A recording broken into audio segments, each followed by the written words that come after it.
अगर आप अपनी कुर्सी फिक्स नहीं कर पाए तो इसमें मैं क्या कर सकता हूं। ये शब्द हैं महाराष्ट्र के उप मुख्यमंत्री अजीत पवार के। अजीत पवार ने एकनाथ शिंदे की आंखों को खोल दिया कि आपने ही गलती की है। आपने पहले भारतीय जनता पार्टी को सहयोग दिया, भारतीय जनता पार्टी आपके सहयोग से सत्ता में आई और जब आपकी जरूरत नहीं पड़ी तो आपको साइड कर दिया गया। मुख्यमंत्री बनने को लेकर एकनाथ शिंदे बीजेपी पर बड़ा दबाव बनाते हुए नजर आए, लेकिन भारतीय जनता पार्टी ने एकनाथ शिंदे की एक भी बात को नहीं माना।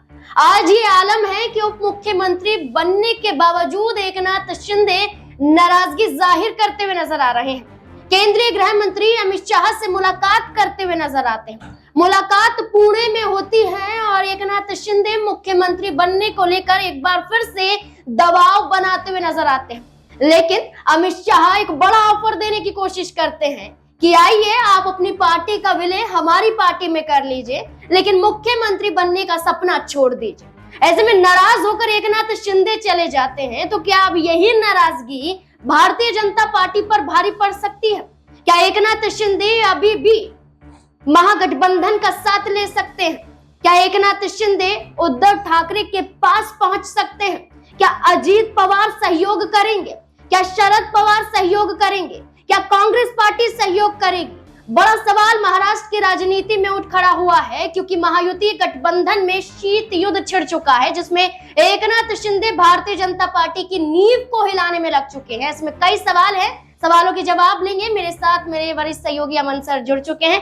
अमन सर, जब मुख्यमंत्री पद को लेकर ये दावा किया जा रहा था कि एकनाथ शिंदे खुद चाहते थे मुख्यमंत्री बनना, बीजेपी का कहना था परिणाम आने के बाद जिसने ज्यादा सीटें जीती हैं वही मुख्यमंत्री बनेगा। देवेंद्र फडणवीस मुख्यमंत्री बन जाते हैं, लेकिन एकनाथ शिंदे की नाराजगी अभी तक खत्म नहीं होती है। दोबारा से मुख्यमंत्री पद को लेकर अमित शाह से मुलाकात करते हैं। क्या कहेंगे कि एकनाथ शिंदे अभी भी भारतीय जनता पार्टी पर भारी पड़ सकते हैं? देखिए, पहली बात तो ये है कि ईमान बेचकर तूने अच्छा नहीं किया, अब कदम कदम पे सौदा करेंगे लोग। अब जरा देखिए, एकनाथ शिंदे जब शिवसेना को तोड़ते हैं, अलग तरह की पार्टी बनाते हैं, एकनाथ शिंदे शिवसेना बनाते हैं, बीजेपी का कैसे सपोर्ट लेकर सरकार बना देते हैं और इस उम्मीद में होते हैं कि चलिए ये कार्यकाल तो मुझे आधा मिला, लेकिन जब नेक्स्ट कार्यकाल आएगा, अगली बार जब चुनाव जीतेंगे तो मैं पूर्ण रूप से मुख्यमंत्री बनूंगा। लेकिन ये देखिए, यहीं पर पूरा खेल होता हुआ दिखाई पड़ा कि जिस तरह से यहाँ पर 130-32 सीटें बीजेपी के कब्जे में आ गई, उसके बाद बीजेपी ने अपनी जो आंखें थी वो तरेना शुरू कर दिया कि भाई आप हमारे साथ रहो या मत रहो, हमें कोई खास फर्क नहीं पड़ रहा है। आप रहो तो अच्छी बात है, नहीं रहोगे तब भी हमारे लिए बेहतर की बात है। तो यहाँ पर एकनाथ शिंदे की जो अकल है वो खुलती हुई नजर आई कि मैंने क्या किया, अपने पैरों पर कुल्हाड़ी मार ली। 1-2 साल के लिए मुख्यमंत्री पद हासिल करने के लिए इतनी बड़ी और मजबूत पार्टी को 2 हिस्सों में मैंने बांट दिया और उसके बाद से आप देखिए लगातार एकनाथ शिंदे जो है वो गुमसुम नजर आते हैं। उनका जो रवैया है पहले की तरह जैसे नजर आते थे, वो कॉन्फिडेंस कहीं ना कहीं गायब हो गया है। और वहीं अगर शिवसेना उद्धव ठाकरे को देखें तो वो भी कहीं ना कहीं परेशान है, क्योंकि जब दो पार्टी एक ही पार्टी 2 हिस्सों में बढ़ जाती है तो ताकत अपने आप में आधी आधी हो जाती है। और यहाँ पर एकनाथ शिंदे को शायद ये चीज समझ आ रही है कि अब बीजेपी जो सौदेबाजी कर रही है उसमें कहीं ना कहीं उनकी पार्टी के ऊपर उनकी नजर है। और देखिए, नजर भी ऐसा नहीं है, आप 2-3 मोटे मोटे एग्जाम्पल देखिए। पहला एग्जाम्पल अगर हम बात करें वीआईपी पार्टी की, विकासशील इंसान पार्टी, जिसको मुकेश सहनी चलाते हैं, उन्होंने जब बीजेपी के साथ आने से मना कर दिया, एनडीए के साथ रहने से मना कर दिया, एनडीए ने क्या किया, उनके 4 जो विधायक थे, एक की डेथ हो गई, तीनों विधायकों को अपनी तरफ खींच लिया। एक एग्जाम्पल कुछ दिनों पहले आपने देखा कि मणिपुर की बात करें, जेडीयू के वहां पर 6 विधायक थे, 5 विधायक यानी कि अपने ही सहयोगी दलों के 5 विधायक बीजेपी ने अपनी तरफ मिला लिए। तो ये बताता है कि बीजेपी के साथ अगर आप रहोगे तब भी खतरनाक है और अगर अलग रहोगे तब तो बहुत ज्यादा खतरनाक है। क्योंकि दुष्यंत चौटाला की हाल आप देख ही रहे कि जब बीजेपी के साथ नहीं मिले थे, उनके पास में तकरीबन 15% वोट थे और 10-12 सीटें उनको मिली। लेकिन जैसे बीजेपी से दुश्मनी करते हैं, अलग होकर चुनाव लड़ते हैं, 1% वोट भी उनको नहीं आता और एक भी सीट नहीं जीत पाते। तो ये स्पष्ट हो जाता है कि बीजेपी जो है वो दूसरी पार्टियों को जो उनके साथ साथ जुड़ी हुई हैं उनके लिए खतरनाक है। अजगर की तरह आप कह सकते हैं कि जो निगल जाती है दूसरी पार्टियों को, दूसरी पार्टियों को अच्छे से पता है कि बीजेपी का साथ लेना कहीं ना कहीं उनके लिए खतरनाक है। लेकिन जैसा हम देखते हैं कि पावर की जो लड़ाई होती है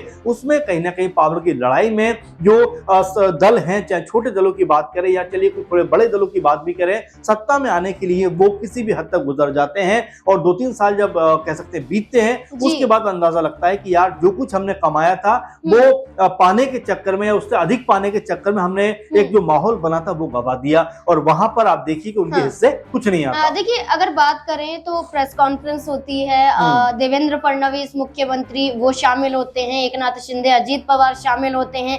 एकनाथ शिंदे मजाकिया तौर पर कहते हैं कि नया कार्यकाल है लेकिन हम दोनों की कुर्सियां बदल गई, लेकिन अजीत पवार ने अपनी कुर्सी फिक्स कर ली है। तो ऐसे में अजीत पवार कहते हैं कि आप अपनी कुर्सी फिक्स नहीं कर पाए तो इसमें हम क्या कर सकते हैं? बिल्कुल बिल्कुल। और नाज़मीन आपको याद होगा कि जब कशमकश चल रही थी कौन मुख्यमंत्री होगा कौन मुख्यमंत्री नहीं होगा, तब भी अजीत पवार ने एक बात कही थी कि भाई मेरा तो फिक्स है, मैं तो शपथ ले रहा हूं, मुझे इनका पता नहीं। तो ये तमाम जो बातें ये बताती है कि कहीं ना कहीं अंदर खाने में शिंदे को लेकर एक माहौल बना हुआ है कि ये अगर साथ में है तब भी हमारे लिए कोई बहुत यूजफुल नहीं है, अलग भी हो जाते हैं तब हमें कोई दिक्कत की बात इसमें नहीं आने वाली। तो ये जो चीजें हुई हैं ये सबसे अधिक खतरनाक या सबसे अधिक जो कह सकते हैं घातक है वो खुद शिंदे गुट के लिए होती हुई नजर आ रही है। आप देखिए उनके 20-22 विधायकों की सिक्योरिटी छीन ली जाती है, यहाँ तक भी कहा जा रहा है कि उनके कार्यकाल में जो कुछ बहुत सारे प्रोजेक्ट है उनको भी बंद किया जा रहा है, ये जांच भी बिठाई जा रही है। तो ये तमाम जो चीज नाज़रीन बताती है कि जब तक आपने इस्तेमाल किया तब तक ठीक है, तब तक कोई आपने उसके ऊपर आंच नहीं आने दी, आपने कोई सवाल नहीं उठाया। लेकिन जैसे ही आपसे कह सकते हैं वो अलग होते हैं या सत्ता आपके काबू में पूरी तरीके से आती है, ना सिर्फ आप जांच की आंच उसके ऊपर लेके आते हो बल्कि कहीं ना कहीं ये भी बताने का प्रयास करते हो कि भाई जितनी वाहवाही इनकी हो रही है उस वाहवाही के हकदार नहीं है, जो कुछ वाहवाही हुई है वो हमारी वजह से हुई है। यानी कि अपना रुतबा बड़ा करते हुए नजर आते हो। देवेंद्र फडणवीस जो एकनाथ शिंदे के साथ में सरकार में उप मुख्यमंत्री बनते हैं और मुख्यमंत्री शिंदे बनते हैं, लेकिन जैसे ही बीजेपी पावर में आती है आज देखिए उप मुख्यमंत्री शिंदे बन जाते हैं और मुख्यमंत्री देवेंद्र फडणवीस बन जाते हैं। तो ये चीजें बता रही है कि बीजेपी किसी भी हद तक जा सकती है अपनी पावर बचाने के लिए। और यहाँ पर लगातार ये लग रहा है कि शिंदे कहीं ना कहीं फंसे हुए दिखाई पड़ रहे हैं। सर बात करें तो उद्धव ठाकरे गुट के जरिए एकनाथ शिंदे को समर्थन मिल रहा है। जो संजय राउत एकनाथ शिंदे से नाराज रहते थे या कहें कि 36 का आंकड़ा दोनों के बीच में देखा जाता था जब एक ही पार्टी में थे, अब संजय राउत खुद ये सामना में कहते हैं कि अमित शाह मराठाओं का अपमान कर रहे हैं, एकनाथ शिंदे का अपमान कर रहे हैं। पहले इस्तेमाल किया, अब एकनाथ शिंदे की बातों को सुनने के लिए तैयार नहीं है। अजीत पवार का भी एकनाथ शिंदे को समर्थन मिल रहा है।